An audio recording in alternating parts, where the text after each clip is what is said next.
Hi, I'm Dr. Benjamin Hardy, and in this video, I'm going to share with you 7 science-based steps for imagining and becoming your desired future self. There's a huge amount of research, or a growing amount of research on this subject, and I wanted to break down some of the powerful research for you. Linked down below are several articles I've written on the subject. These articles are on Harvard Business Review, Fast Company, Medium, and other places. There's also links down below to other TED Talks given by other psychologists on this subject. So this is an article I wrote right here. And in this article, I explained something that Matthew McConaughey talked about in his 2014 speech when he won the Oscar for Best Actor. Linked down below is his speech as well. It's great. It's about 5 minutes long. Really worth watching. But basically what Matthew McConaughey talks about is he shares a story when he was a 15-year-old boy. And when he was a 15-year-old boy, he had a conversation with someone very important to him. And that person asked him, Matthew, who's your hero? And he thought about it for a minute, and then he said, it's me at age 25. It's me in 10 years. So 10 years goes by. He achieves a lot of great things, and this same person says, well, are you a hero now? And he says, no, I'm a hero. My hero is me at age 35. And this goes on, but eventually he just explains that his hero is always him 10 years into the future. He's never going to be his hero. He's never going to attain that. But having his future self be his hero gives him something to do. It gives him someone to chase. It gives him something to be courageous toward. It gives him something to imagine and actually spend his days chasing. And the reason why this is so powerful and profound is because of how rare it is. So Daniel Gilbert, he's a Harvard psychologist. He gave a TED Talk called The Psychology of Your Future Self. And what Daniel Gilbert has found is that most people, they don't imagine their future self very much. Actually, there's a quote he uses in his TED Talk. It's very powerful. He says, human beings are works in progress that mistakenly think they're finished.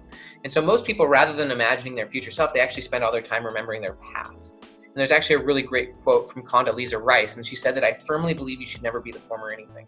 So you should never be the same person you were in the past, and that'll take me to number 1 in a second. But you never, most people don't spend that much time imagining their future self, and also they don't think that their future self is going to be a different person. As he said, human beings are works in progress that mistakenly think they're finished. Most people think that who you are right now is who you're always going to be. That's factually false. In the future, you're actually going to be a very different person than you are right now, even if you don't try to be. But also, that's really bad for decision making and bad for imagination, and it's bad for it would stop you from achieving huge things in your life. So now I'm going to break down the 7 steps, and with these 7 steps, you can begin making huge leaps towards your desired future self. So number 1 is, first off, recognize that you're not the same person as your former self. Alain de Botton, the British philosopher, said, anyone who is not embarrassed by who they were 12 months ago didn't learn enough.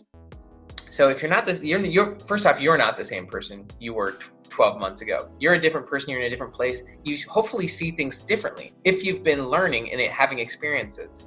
So think about it. The easiest way to actually recognize that you're different from your former self is to recognize what you used to say yes to, that you now would no longer justify. You would no longer tolerate things that your former self used to tolerate. That could be bad relationships. It could be wasting time. It just could be, just take a look at your former self's decision making and recognize the differences. Now, you don't want to be angry at your former self. You don't want to belittle or look down on your former self. You actually want to have compassion and empathy towards your former self because they were doing the best they could with what they had. But now you know differently, and because of your experiences, because of what you've learned, you would do things differently.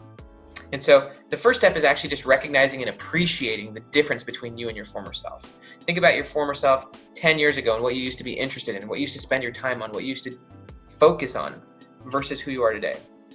So that's step 1, is appreciating the distance. And you can actually do this on a regular basis. Even every 90 days, you can look back on some of the big wins you've had over the last 90 days and realize how much you've grown even in the last 90 days. I can honestly say there are big forms of learning in the last 90 days that I've had that totally have emerged me out of habits, out of addictions, and also out of just bad forms of decision making that my former self used to make. And so you are not the same person you used to be in the past, but your future self at the same time is not the same person you are today. So that takes me to number 2. Imagine your desired future self. As Daniel Gilbert said, most people don't spend that much time imagining their future self. And even worse, most people think that who they are today is pretty much who they're going to be in the future, which is false. There's a lot of research in psychology that's called longitudinal research. And longitudinal research follows people for long periods of time, 10, 20, 30, 40, 50 years. And there's actually a big study called the Grant study at Harvard that followed 300 men for 80 years. And what the research has found in psychology is that if you follow someone for a long enough period of time, you're going to see that there are unpredictable changes that happen in people's lives and in their personalities. People change quite a bit over time. And so your future self is actually going to be more different in 10 years from now than you probably imagine they will be. For most people, they don't imagine their future self like Matthew McConaughey. So step number 2 is that you want to begin imagining who your future self is. You also want to know that they're going to be a different person. That's what Hal Hirschfield at UCLA said, is that you want to imagine your future self as a different person because they're a different person, they have different goals, different interests, different perspectives than you. Hopefully your future self is actually way more mature than you. Hopefully they've gone through a lot of learning experiences. They've maybe read a lot of books, had a lot of mentoring, had a lot of accomplishments, had a lot of failures, and they can make better decisions than you. They're in a better situation to make better decisions, and they also have clear goals, clear perspectives, clear priorities. And so who is your future self? That's the next step, is imagining who your future self is. Maybe take the time to imagine your future self 3 to 5 years in the future. As an example, when I was an undergrad in psychology, I imagined my future self as a graduate student. I imagined myself studying psychology and being on campus and things like that. Well, once I got into graduate school, I began imagining my future self as, a professional writer. And Marty Seligman, who is the founder of positive psychology, he's got this quote. He says that human beings are drawn by the future. And that's really where the whole field of psychology has gone now, is this idea that we are actually driven to and drawn by the future. And that's actually what Viktor Frankl said as well. He said it's the peculiarity of man that he can only live his life by looking to the future. So that doesn't mean you're not living presently. It means that you're living intentionally or consciously. We can't make conscious decisions without thinking about where those decisions will take us. And so it's actually very powerful that we're living our lives based on the future we want, but most people don't spend that much time imagining that future. So who is your future self in 3 to 5 years from now? What are their attributes? What are their characteristics? How do they spend their time? What are they focused on? How much money do they make? What is their situation? You gotta first spend that time thinking about who your future self is. The next step is tell everyone about your future self. This is a step that would take a lot of courage for people, because most people, if I were to ask you who you are, most people begin talking about either their present self or their former self. And the concept of identity is really important. Your identity is actually the story you tell about yourself. It's how you define and describe yourself to other people. So your story is your identity. And most people's identity is based on the past. It's based on who they think they are right now or who they've been in the past. Very few people, if I were to ask you who you are, would start talking about your goals, talking about your future self. But think about some very powerful people for a minute. Think about like Elon Musk as one example. Elon Musk has publicly stated that he wants to die on Mars. That's a story that he's telling about himself, but you can tell that story is clearly driving his identity and his behavior. Your identity is the thing that drives your behavior, and your identity comes from the story you tell about yourself. So if you begin telling people about your future self, rather than telling people about your past, then your behavior will start being driven by your future rather than being driven by your past. There's a few other benefits as well of telling people about your goals. It's not so that you can get their approval. Most people want other people's approval, and so as a result, they don't share their honest goals.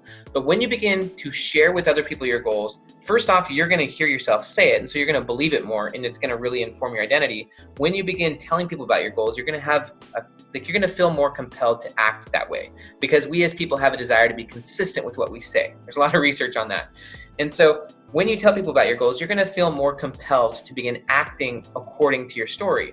You're also going to probably set up more healthy expectations, because if you tell people about who you really want to be, they can then support you in getting there. They can also call you out and hold you more accountable if you're clearly not making progress. Like if you've been telling someone for a long time, look, I really want to do this thing, and you're not doing it, people are going to start to question your integrity. There's one other amazing benefit that is unexpected that most people don't get to experience because they're not, first off, clear about their future self, and then they're not vocal about their future self.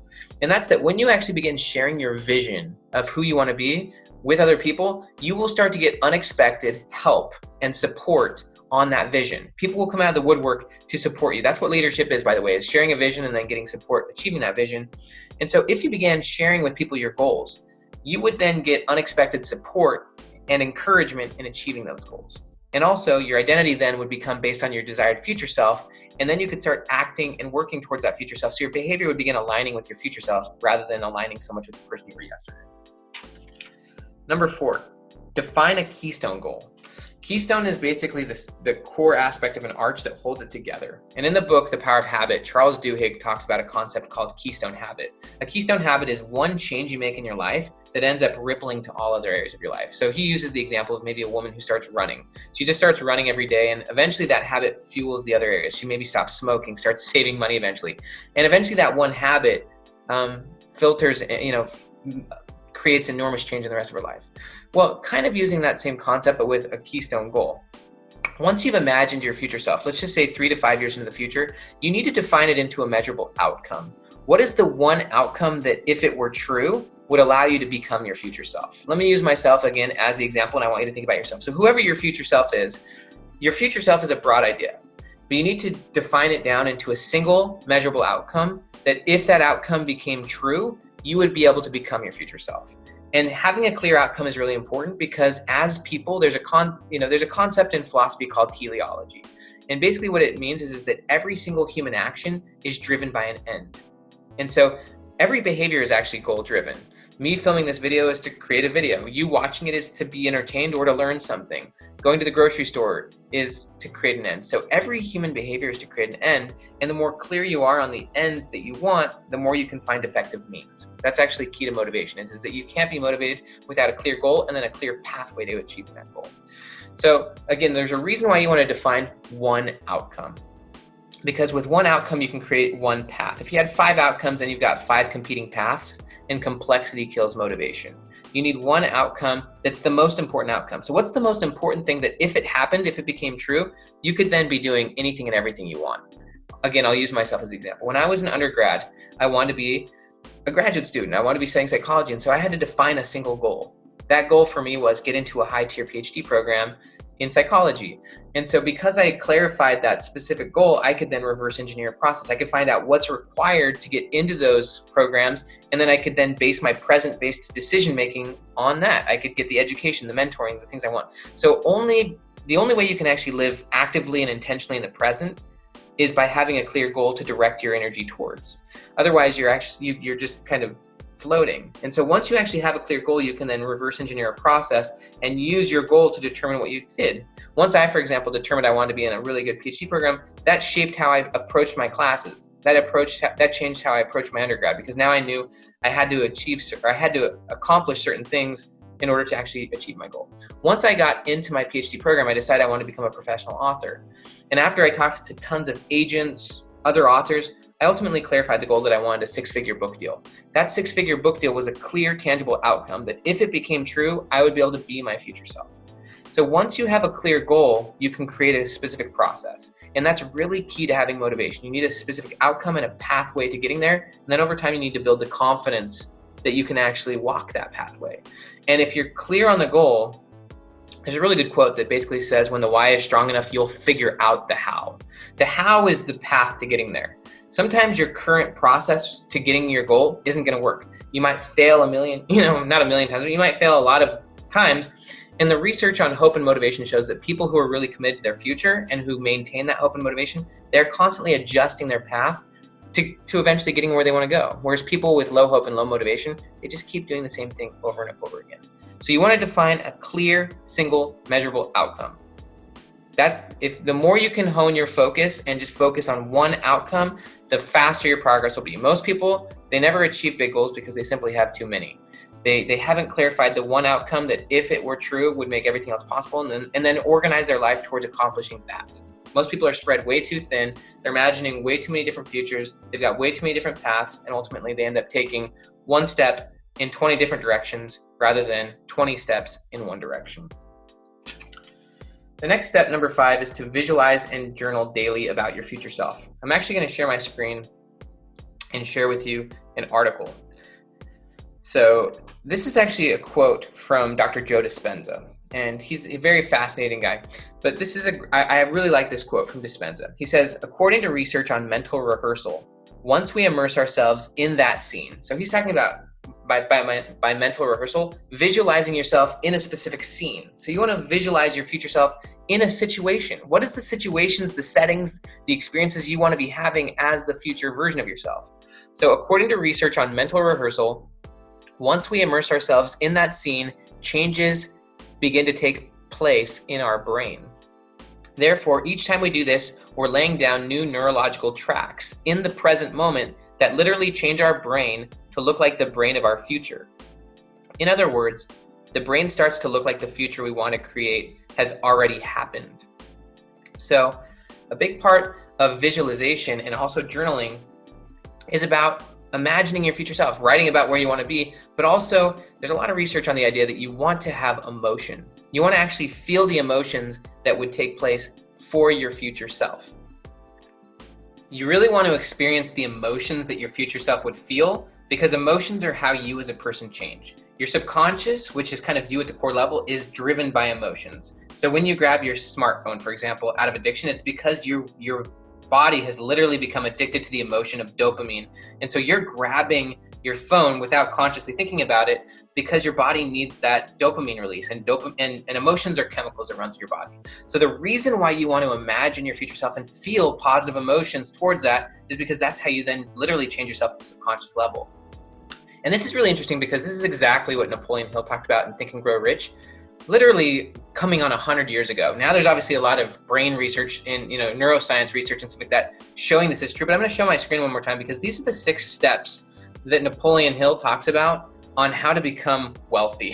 So I'm going to read these 6 steps, but the last one has a lot to do with what I'm talking about, because what I'm talking about is visualize and journal about this every single day. So these are Napoleon Hill's 6 steps to becoming rich. First, you want to fix in your mind the exact amount of money you desire. It's not sufficient merely to say, I want plenty of money. Be definite to the amount. Second, determine exactly what you intend to give in return for the money you desire. There's no such reality as something for nothing. Third, establish a definite date when you intend to possess the money. So you need a date. You need to explain what you want to give or exchange for the money.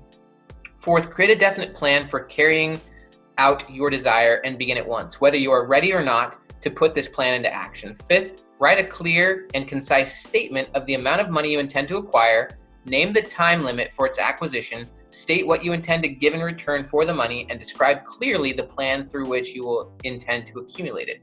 So basically he's saying, write down steps 1 through 4. Write out in a single statement what you want, how much money specifically, when you're going to get it, the plan you're going to use to execute it, and what you're going to give for that money. Here is now the 6th one. This connects with the idea of journaling and just reading and visualizing. Read your written statement aloud twice daily, once just before retiring at night, and then once after arising in the morning. As you read, see and feel and believe yourself already in possession of the money. So that's kind of the key, is you want to see it, you want to feel it, and you want to put yourself in that mental scene, but also the emotions. If you do that in the morning, you're going to be able to start to feel and act towards your future self. And actually, there's a lot of research on the subject, and I'll link down below to it as well, on the concept of deliberate practice. Deliberate practice is the idea in psychology of becoming an expert in something. It's what Malcolm Gladwell called the 10,000 hour rule. Although the 10,000 hour rule isn't actually a rule, because a lot of people do things for 10,000 hours and don't become expert or world class. So deliberate practice is the idea that you need a clear future self. And there is research on this, that in order to actually engage in deliberate practice, you need a clear future self with the attributes, the skills, the characteristics that you want to develop. So if you want to become like an Olympic athlete, you need to actually see yourself as an Olympic athlete. You need to see what that looks like. And then your practice needs to be based, or your process needs to be based on what's required to become that. It needs to be difficult. It needs to stretch you. You need to measure it. You need to clear, you need coaching. Like, deliberate practice takes you to your future self, but you can never actually engage in that type of practice if you don't have a clear future self to getting there. So that takes me now to number 6. Remove contradictions. What got you here won't get you there. So you're not the same person you used to be in the past. That's true, but there's things that your former self used to engage in that you're still potentially either addicted to or wanting, that are clearly contradicting your view of your future self. So what got you here won't get you there. Just because something worked in the past doesn't mean it's going to work in the future, or just because something you enjoyed in the past doesn't mean that your future self enjoys it, nor would they want it. And so if you really want to become your future self, you need to ask yourself, what are things that in my life right now that contradict my future self? If your future self is someone who's wealthy or successful or in a happy relationship or whatever it is you want, what are the things you're doing right now that are clearly contradicting that future? Could be how you spend your time. It could be how you spend your money. If you're wanting to be wealthy, for example, but you blow all your money and you don't invest any of it, that's a contradiction towards your future self. If you want to be healthy and fit, but you never actually go to the gym, that's a contradiction. And so what are the contradictions right now in your current self that you probably should remove and replace with behaviors and attributes of your future self? As you begin removing contradictions, you will feel light. That is the best thing. Peeling away the layers is how you start to get more and more committed to your future self. So what are the things you need to remove that would allow you to quickly have more energy to place towards your future self? Finally, number 7, spend 60 to 90 minutes in flow working towards your future self every single morning. So your brain is primed first thing in the morning to be in a flow state. Your brain waves move a lot slower. They're in the theta and alpha state, whereas the more and more you wake up, your brain gets into the beta state where your brain's moving so fast, moving in so many different directions, you're making so many decisions that it's harder to be in a flow state first thing in the morning. It's also harder to be imaginative and creative. Your brain is really primed for imagination, decision-making, creativity, and also being in a flow state first thing in the morning. So if you want to become your future self aggressively and quickly, the first thing you want to do when you wake up is put yourself in a position where you're actually acting and working towards your future self. If your future self's a writer, for example, you want to start writing articles or blog posts or books first thing in the morning. Whatever it is that reflects your future self, you want to do that. There's actually a matrix that Dr. Stephen Covey gives in his book, 7 Habits of Highly Effective People. And he talks about how most people are spending their time on urgent things. When most people wake up, they start looking at their phone and, plugging back into all of their distractions and addictions, and that immediately stops them from being able to imagine their future self. That speeds their brain up very quickly to that beta state so that they can no longer imagine and create. But also, most people, as soon as they wake up, they start focusing on what's urgent. They've got to get to they got to get the kids ready. They got to get to work. They don't give themselves space, especially when your brain is primed, for doing things that are important but not urgent. And that's how you create your future self, is by spending your time on important things that are not urgent. Writing that book, going to the gym, whatever it is, reading, whatever your future self is, you need to spend at least 60 to 90 minutes in the morning before you have busyness. And that might require that you start getting up at like 5 or 6 in the morning before life gets busy. And you want to take that time to imagine your future self, but then you also want to take that time to spend maybe 60 minutes or so in a flow state working towards your future self. If you do that before the urgencies of all your meetings and stuff like that, then you're going to obviously be making progress towards your future self every day. And that's one of the key ways to actually upgrade your subconscious, is through repetition. So if you wake up every morning and you're spending your time first off imagining your future self, but also then taking action on the key things that will help you become your future self, then over a short period of time, you're going to have actually accomplished some pretty amazing things. And that's really how you live a life that you want. And that's how you start to control time, is where you spend your time on those important things that matter most. You eliminate as much urgent things as possible. And then over time, you start to control the results you've got. So those are the 7 steps to imagining and becoming your future self. My challenge for you is begin imagining that. Realize your future self is a different person than your current self, and then start actually clarifying that Keystone goal, doing the daily journaling, and taking 60 to 90 minutes a day in flow to work towards that future self before the busyness of your day. Click subscribe, and I'll talk to you soon.